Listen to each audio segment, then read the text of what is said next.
Hello dear friends, मैं खुशबू यादव आप सभी का स्वागत करती हूँ अपने चैनल स्टडी विद खुशबू में। आप सब कैसे हैं? आशा करते हैं कि आप सब अच्छे होंगे। तो दोस्तों, आज हम सब पढ़ेंगे भारतीय संविधान के प्रमुख भाग, जो हर एक एग्ज़ाम की दृष्टि से बहुत ही महत्वपूर्ण है। चलिए दोस्तों, पढ़ते हैं और लास्ट में इससे रिलेटेड हम एमसीक्यू को भी हल करवाएंगे। तो दोस्तों, वीडियो में लास्ट तक बने रहिएगा। भाग एक में संघ और उसका राज्य क्षेत्र है। भाग एक में संघ और उसका राज्य क्षेत्र है, जिसका वर्णन हमें अनुच्छेद 1 से 4 तक मिलता है। भाग दो में नागरिकता। भाग 2 में नागरिकता है। नागरिकता का वर्णन हमको अनुच्छेद 5 से 11 तक मिलता है। अनुच्छेद 5 से 11 तक, जिसका वर्णन अनुच्छेद 5 से 11 तक मिलता है। भाग 3 में मौलिक अधिकार। भाग 3 में मौलिक अधिकार दिया गया है, जिसका वर्णन अनुच्छेद 12 से 35 तक मिलता है। भाग 3 में मौलिक अधिकार दिया गया, जिसका वर्णन अनुच्छेद 12 से 35 तक किया गया। भाग 4 में राज्य के नीति निर्देशक तत्व। भाग 4 में राज्य के नीति निर्देशक तत्व हैं, जिसका वर्णन अनुच्छेद 35 से 51 तक किया गया है। भाग 4 क में मौलिक कर्तव्य।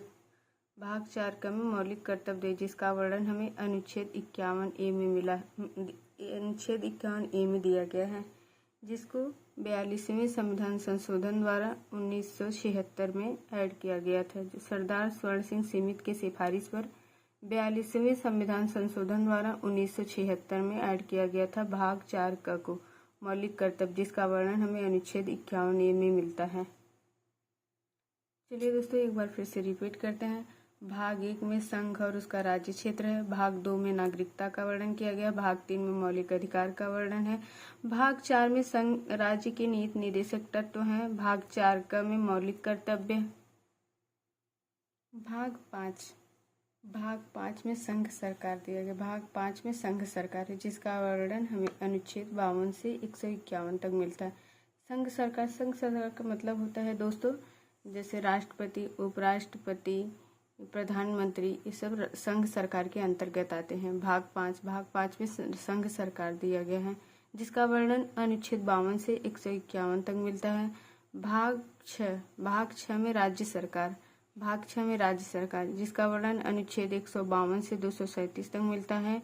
इसके अंतर्गत मुख्यमंत्री, राज्यपाल आदि के अंतर्गत राज्य सरकार के अंतर्गत आते हैं। भाग 7 इसे हटा दिया गया है। अनुच्छेद 238 से भाग 7 इसे हटा दिया गया है।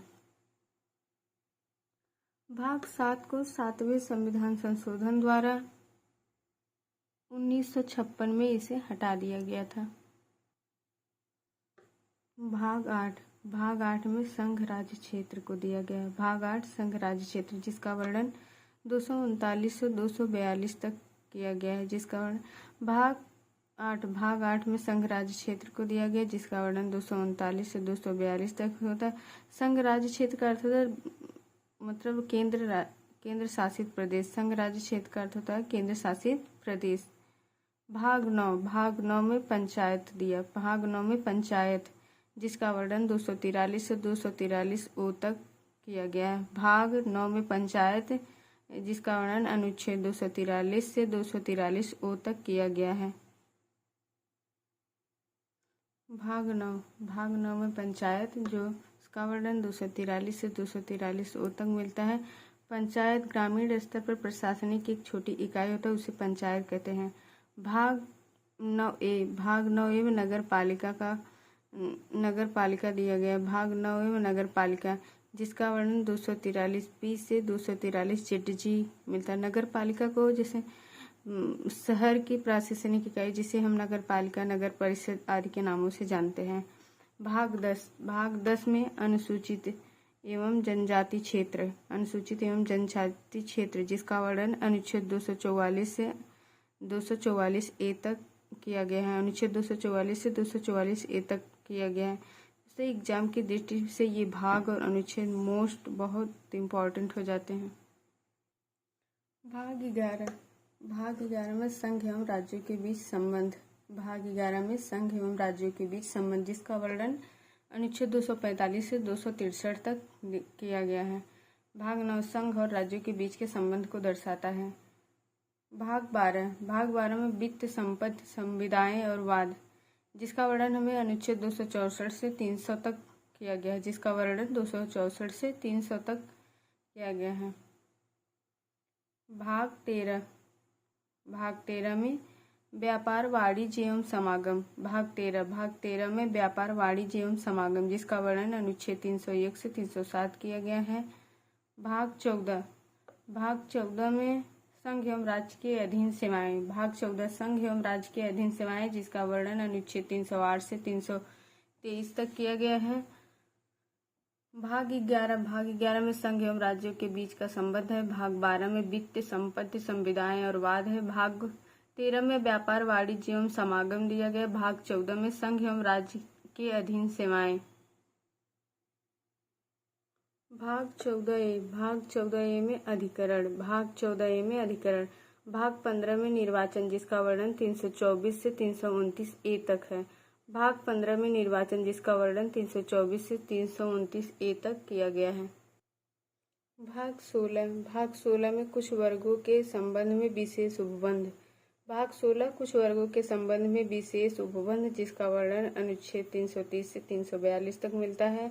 भाग 17 में राजभाषा, जिसका वर्णन अनुच्छेद 343 से 351 तक मिलता है। अनुच्छेद 343 यह कहता है कि भारत की भाषा हिंदी और लिपि देवनागरी होगी। अनुच्छेद 343 यह कहता है कि भारत की भाषा हिंदी और लिपि देवनागरी होगी, जिसमें 22 भाषाओं का उल्लेख किया गया है। भाग 17 राजभाषा का अनुच्छेद 343 में प्रावधान किया गया है। भाग 18 में आपात उपबंध, जिसका वर्णन अनुच्छेद 352 से 360 में तक किया गया है। अर्थात 352, 356, 360 आपात उपबंध के बारे में बात करता है। आपात उपबंध के बारे में बतलाता है। भाग 19 में विविध प्रकीर्णन, राज्यपाल आदि को संरक्षण। भाग 19 में विविध प्रकीर्णन, राज्यपाल आदि को संरक्षण, जिसका वर्णन अनुच्छेद 361 से 367 तक किया गया है। भाग 20 में संविधान संशोधन, जो अनुच्छेद 368 में किया गया है। भाग 21 में अस्थायी संक्रमणकालीन और विशेष उपबंध। भाग 21 में अस्थायी संक्रमणकालीन और विशेष उपबंध, जिसका वर्णन अनुच्छेद 369 से 392 तक किया गया है।